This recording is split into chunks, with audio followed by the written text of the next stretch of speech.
ఉన్నదో ధాన్య రాసుల సృష్టి చేసిన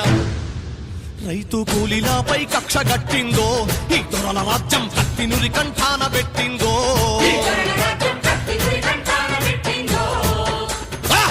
హింస పెరుగుతున్నదో పేదోళ్ల నెత్తురు ఏరులయ్యి పారుతున్నదో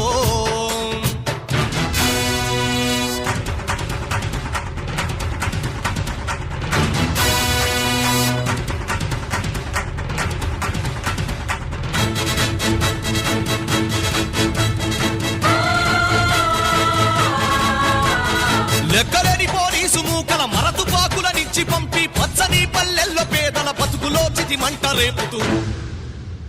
చిత్రహింసలు పెట్టుతున్నారో ఏమెరుగనోళ్ళ ఎదలపై గన్నుల మోపిండ్రో కాలేటి కడుపుల మీద పలుగు రాళ్లు కొట్టి